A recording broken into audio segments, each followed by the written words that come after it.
नमस्ते दोस्तों, welcome to exam on.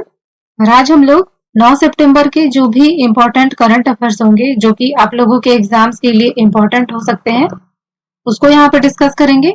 और इससे रिलेटेड जो भी इम्पोर्टेंट फैक्ट्स और जीके बनते हैं उसको भी यहाँ पे डिस्कस करेंगे। तो देखते हैं फर्स्ट क्वेश्चन। सबसे पहले यहाँ पे बात की जा रही है एक इम्पोर्टेंट अपॉइंटमेंट के बारे में। एफएडीए ने किसे अपना अध्यक्ष नियुक्त किया है? तो देखिए आप लोगों के सामने है सभी ऑप्शन। फर्स्ट ऑप्शन की बात करते हैं, नीना मल्होत्रा।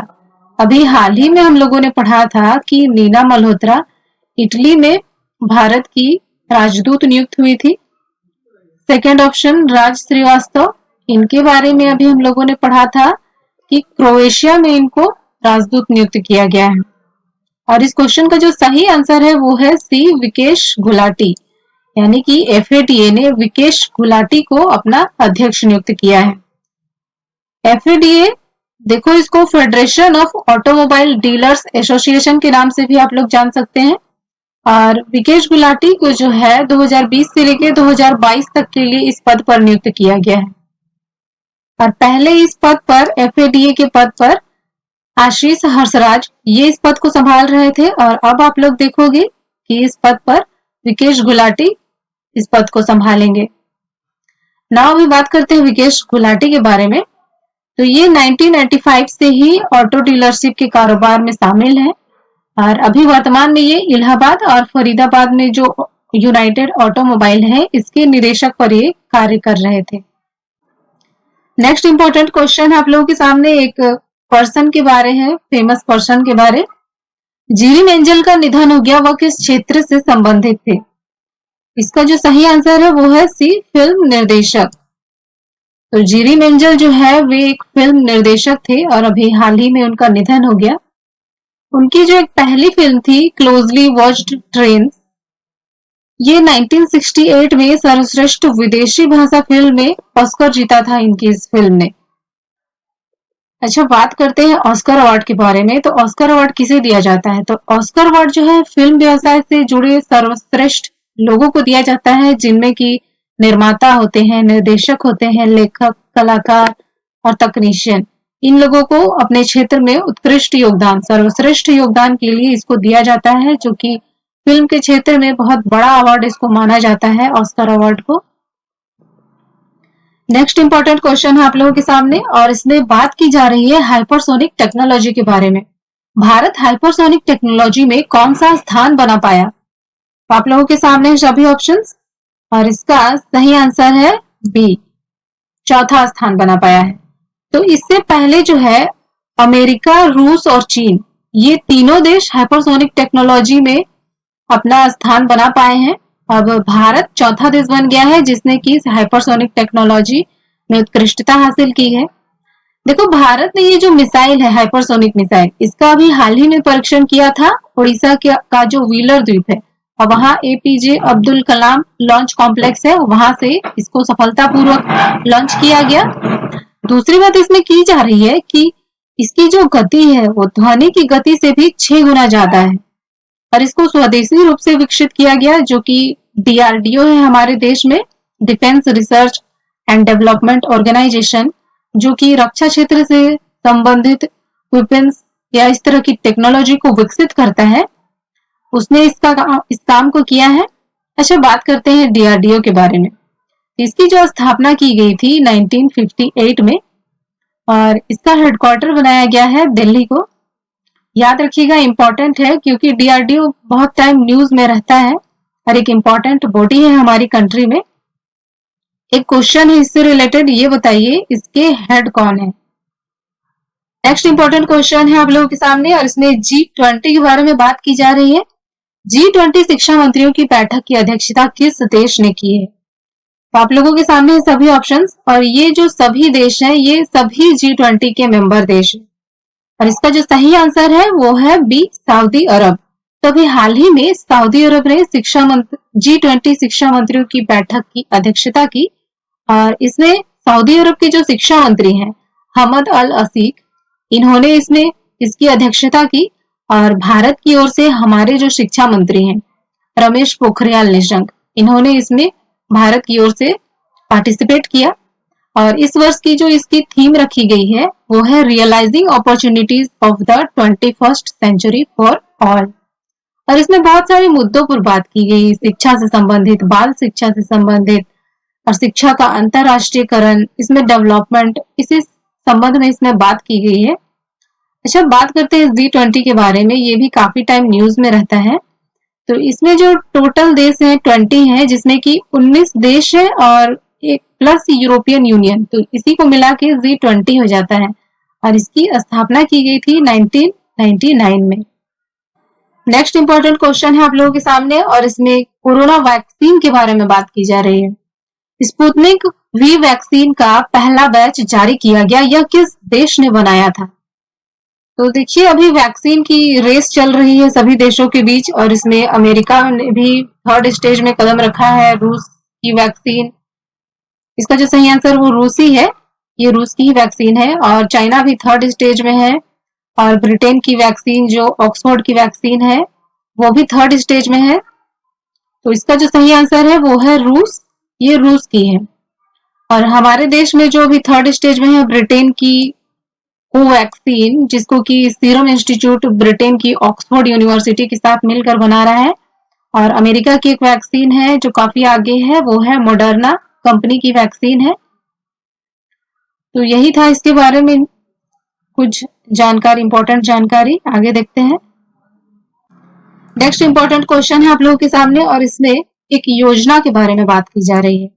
किस राज्य ने विधा कानुका योजना शुरू किया है? तो देखिए, आप लोगों के सामने है सभी ऑप्शंस। अच्छा, बात करते हैं फर्स्ट ऑप्शन के बारे में। तो इसके बारे में अभी हम लोगों ने पढ़ा था कि असम गवर्नमेंट ने एक स्वयं योजना को लॉन्च किया था। और अभी हाल ही में मूर्त विरासत संरक्षण के संबंध में इन्होंने एक विधेयक भी पारित किया था।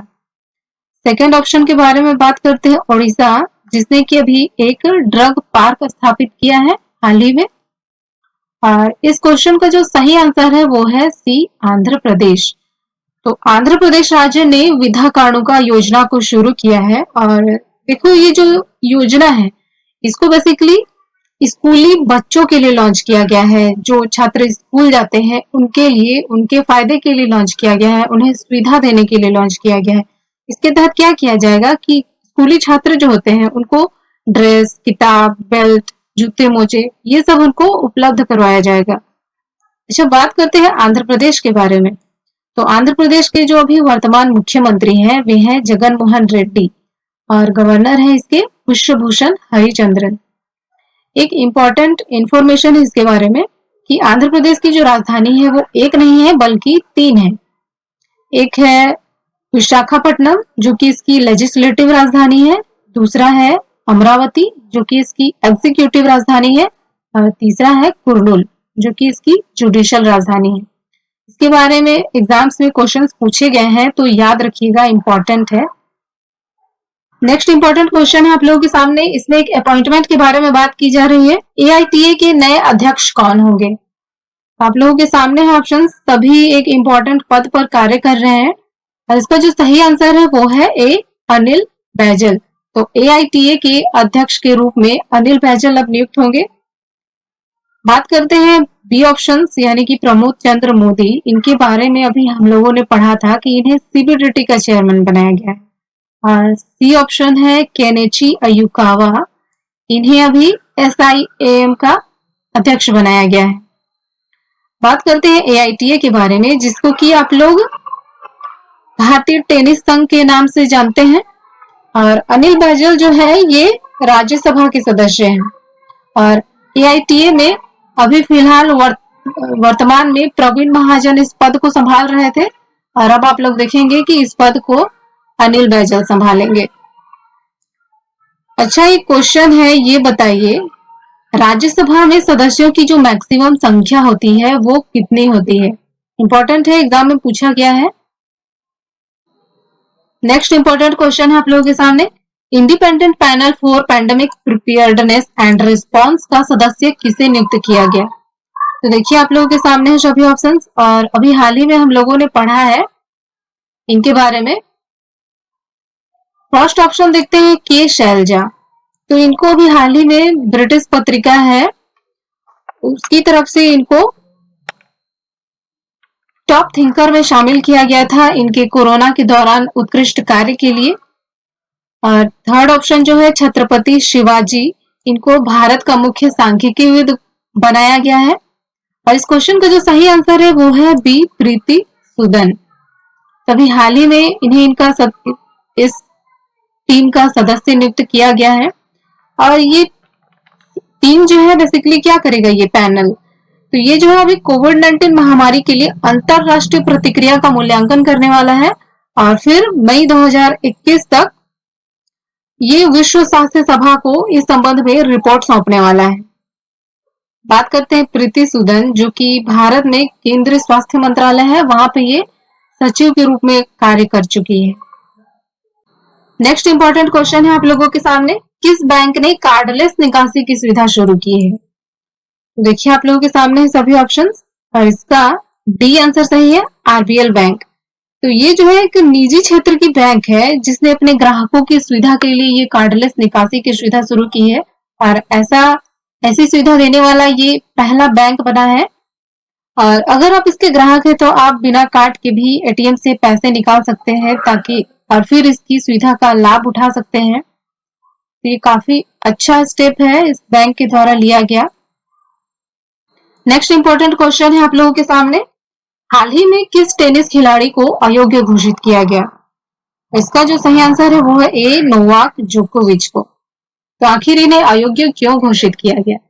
इसके पीछे एक इंटरेस्टिंग फैक्ट है, वे जब स्पेन के पाब्लो बुस्टा इनके हाथों 6-5 से जब ये पिछड़ गए तो ये हताश हो गए थे और अपनी जेब से गेंद निकाला इन्होंने और टेनिस रैकेट से इन्होंने मार दिया और वो जो गेंद है सीधे जाके लाइन जज को वो लग गया। तो इसी कारण इनकी इस हरकत को देखते हुए इनको अयोग्य घोषित किया गया है। अच्छा दोस्तों, टेनिस के संबंध में एक इम्पोर्टेंट पॉइंट्स है जो कि आप लोग याद रखिएगा। टेनिस जो है इसमें 4 टूर्नामेंट होते हैं, एक होता है यूएस ओपन, एक होता है फ्रेंच, एक होता है विंबलडन और एक होता है ऑस्ट्रेलियन। तो जो यूएस और ऑस्ट्रेलियन ओपन होता है वो खेला जाता है हार्ड कोर्ट पे और जो फ्रेंच ओपन है वो खेला जाता है क्ले कोर्ट पे और विंबलडन खेला जाता है ग्रास कोर्ट पे। तो इसके बारे में ये थी कुछ बेसिक इंफॉर्मेशन, याद रखिएगा, एग्जाम्स में पूछा जा चुका है। नेक्स्ट इंपॉर्टेंट क्वेश्चन है आप लोगों के सामने, किस देश ने बिम्स्टेक बैठक की अध्यक्षता की है? तो आप लोगों के सामने जो ऑप्शंस हैं सभी बिम्स्टेक के सदस्य देश हैं और इसका जो सही आंसर है वो है श्रीलंका। तो श्रीलंका को 2020 तक के लिए इसकी अध्यक्षता करने की जिम्मेदारी सौंपी गई है, 2018 से लेकर 2020। और 2020 के अंत के बाद आप लोग देखेंगे कि इसकी अध्यक्षता थाईलैंड को सौंप दी जाएगी। अच्छा, बात करते हैं श्रीलंका के बारे में। तो श्रीलंका जो है हमारे लिए एक इम्पोर्टेंट कंट्री है क्योंकि ये हमारा पड़ोसी देश है और भारत इसके साथ एक स्ट्रेट भी शेयर करता है जिसको कि पाक स्ट्रेट कहा जाता है। एग्जाम में आ चुका है ये क्वेश्चन। अच्छा, बात करते हैं बिम्स्टेक के बारे में। तो इसका जो हेडक्वार्टर है वो है ढाका, बांग्लादेश में और इसमें टोटल 7 कंट्रीज हैं। इसकी स्थापना की गई थी 1997 में और इसमें जो 7 कंट्रीज हैं बेसिकली जो बे ऑफ बंगाल वाला रीजन है उसमें जो देश आप लोगों को समझ में आ रहा है वही सब देश है, जैसे कि इंडिया है, नेपाल है, भूटान, बांग्लादेश, श्रीलंका, म्यांमार और थाईलैंड है। नेक्स्ट इंपॉर्टेंट क्वेश्चन है आप लोगों के सामने, इसमें एक बुक के बारे में बात की जा रही है, breaking the cocoon at the rate 40। इस बुक को किसने लिखा है? तो इसको लिखा है अभी हाल ही में इसको प्रकाशित किया गया है और इस बुक को लिखा है राधा नायर ने। तो इस बुक में इन्होंने अपने जीवन के बेहतरीन अनुभव लिखे हैं जिनसे कि आप बहुत कुछ सीख सकते हैं, कैसे इन्होंने अपने लाइफ में स्ट्रगल किया है और कैसे ऊंचाइयों को छुआ है, यही सब बातें इसमें की गई है।